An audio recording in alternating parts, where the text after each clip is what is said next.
What's going on, YouTube? Jeff coming at you. No, it's been quite a long time since I've done any videos on my channel, and I do apologize for that. But life gets in the way. Little bit of an update. I have sold the Dodge D150. It just really wasn't my jam at all. Not too much of a truck guy. Plus, I have a company truck I've had for a few years now, so there's really no need for it at all. But in the sale, the guy who wanted to buy it off me also came up with a partial trade as well. Young guy came and looked at my truck, and he was like, hey, you know, in lieu of some cash, can I trade you a car? And being a car guy, I was like, sure, what's the offer? And he goes, don't know, 80s GM sedan. I was like, sort of vague. Sedan, not really up my alley, but being a car guy, I went and took a look at it anyways, and this is what I found. 1981 Chevrolet Malibu, and at first glance, pretty straight looking car.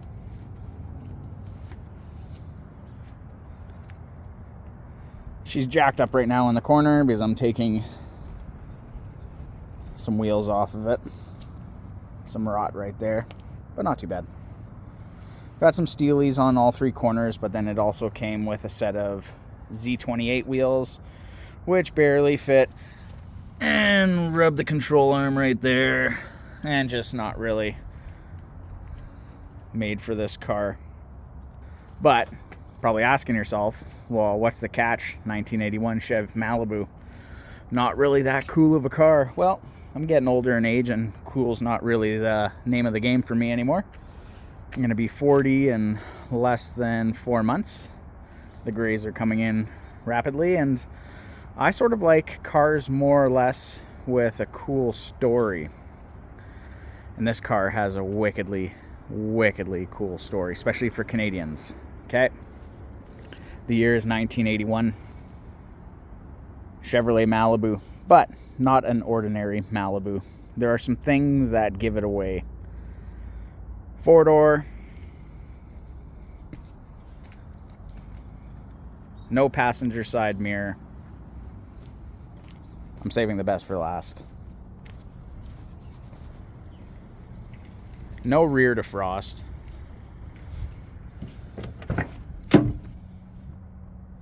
Back windows don't roll down. Can you guess yet? Probably not. Let me pop the hood. Let me actually grab my toolkit off the roof here so I don't make an absolute huge mess when I go to pop this hood. Put some of this down. Put the sockets back where they may be. Put that down there. Close this up. Okay, that's safe. There's a good old bottle of PB Blaster on the hood we need to take down too, because we deal with rusty and garbage on this channel, but we love it.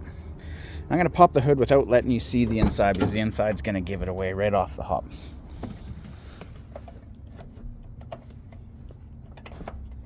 I don't know if she wanted to pop on that one. Might have to... Nope. Sometimes they get a little sticky. And it could be because I had the car jacked up. Now it's on a weird angle.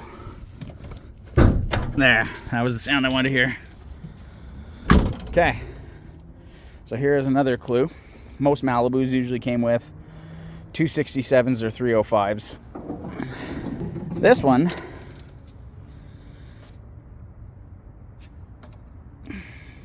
came with a 3.8 liter. Not super uncommon, but it has a 3.8. Okay. Some other clues. Aftermarket air conditioning, not the regular AC Delco style. Heavy duty rad. Okay, so heavy duty rad, heavy duty air conditioning, no rear defrost, no side view mirror. Would have came with 14-inch steelies, I'd have to run the codes, but it has heavy duty brakes, heavy duty suspension all the way around. Are we getting there yet? This is the best part.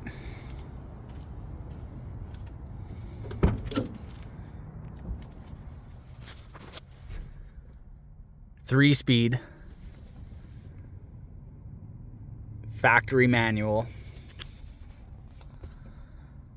200 km/h speedometer.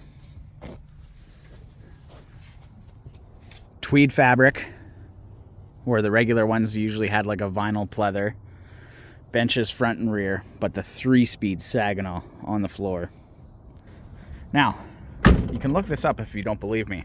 There are tons of videos on YouTube. 1981. This car has a weird, funky nickname. It's called the Iraqi taxi.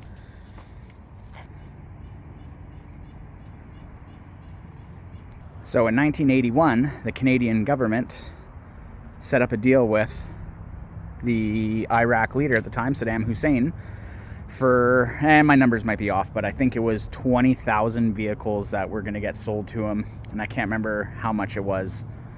Million, 10 million, I don't know. But we sent over the first batch for them in this. This was custom ordered by himself, Saddam Hussein, with 6-cylinder, carbureted, 3-speed, manual, no rear defrost because they don't need it in the desert. Back windows that don't roll down, and heavy duty suspension, heavy duty air conditioning, heavy duty cooling. We sent off the first batch, 6,000 cars or something, and there were throwout bearing failures, probably because they couldn't withstand the 100-degree heat in the desert. So GM Canada actually shipped out 100 GM technicians out there, and I don't know if they were fixing them here before they left, or they actually flew out to Iraq and fixed them there. But anyways, the second batch of cars, there were like 12 or 14,000 of them still left in the deal. The Iraqi government didn't want them. And shortly after, I think the Iraq-Iran war maybe started, maybe it played part of the reason why 12 or 14,000 of these cars sat on the port in Nova Scotia, I believe. The Canadian government couldn't sell them at the time because there were no emissions equipment on them because they were going to the desert. So GM scrambled through a catalytic converter and an emissions decal sticker on the engine, and then sold them off to the public for dirt cheap price. I want to say like $6,500 in 1981, probably early 1982, because they sat for a long time. So, Canadian history. 1981 Chevy Malibu, factory original condition, unmolested, Iraqi taxi, or some of them call them Iraqboos. These cars shamelessly got parted out in the 1990s to fix two-door Lando coupes, or to become demo cars, demo derby cars, or just for parts for whatever cooler G-bodies there were at the time. So it is very rare to see one in this condition, so complete. Yes, it runs. This car hadn't been ran in 20 years. I picked it up. I put some fuel in the tank, fiddled with the carb a little bit, and it took a little bit, took about 20 minutes, but it finally started up. But there's so much varnish in the whole system that it needs to be gone through. So right now, as it sits, the carburetor is off. I've cleaned out the carb.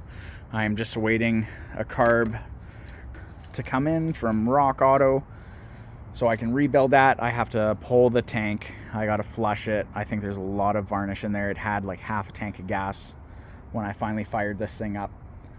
But it spat and it spit and it sputtered, and then started coming alive, and then it was idling and it was running good, but then I went to throw it in gear and move it out of here, and I must have picked up some more varnish from the tank and just clogged the system, clogged the carb. So just doing a fuel system clean right now. Thoughts and plans for this car. I'm going to keep it as factory original as I can. I have just traded these wheels later on today for a set of 14-inch Chevy Rallies that would have came not on this car, but on a two-door Malibu of this year. This car would have only had steels, but sort of dressing it up a little bit, just going through the brake system, seeing what I need to do. But yeah, plans for this car is to keep it as original as possible. It's a 3-speed on the floor. Super cool car. I might throw on some factory dual exhaust from, say, like a Monte Carlo of the same era. Can't show you right now because it's inside my house, but I actually did find an Edelbrock Performer intake for, this is a 229 Chevy V6. For now, I am just going to rebuild the 2-barrel dual jet, which is just half of a quadrajet. We're just going to rebuild it for now. I got a new cap rotor, wires and plugs going to go in it. Yeah, for the end of this year, because it's going to be snowing here in Calgary, Alberta soon enough. But I just want to get it running and driving with all its factory components, you know, for a little bit. I'm saving up for a house right now, so I'm not trying to dive deep on a project, but this one was too good to pass up. Such a cool car. Lots of history. I'm hoping a lot of people are going to really enjoy this and subscribe for the ride. But yeah, later on, I'm thinking once we get some of the body work done and go through the brakes and the fuel system, this thing's got really low K. Supposedly it hasn't rolled over on the odometer yet, and it's only showing about 66,000 original kilometers, I think. Worst case could be 166. But if I found an Edelbrock intake, might as well find an Edelbrock carb. Then there is an Edelbrock camshaft and lifter package for this thing, and I heard that you can use 4.3 headers on these 229s. It's already got a 3-speed. Throw in some dual exhausts and some cool rally wheels with some nice BF Goodrich radial TAs, or maybe some Cupacabres. I think this would be a sweet car to go for coffee with on the weekends, maybe even autocross it here. I don't know. This one's definitely staying around. I haven't really been this excited for a project since my 51 Hudson Hornet, which was a sedan, 6-cylinder, standard car. Yeah, this excites me in all the... So there we have it, guys. The 1981 Chevrolet Malibu 229 3.8 liter 3-speed Saginaw on the floor, dubbed as the Iraqi taxi or the Iraqaboo. Like, share, subscribe, and let's bring this one back from the dead.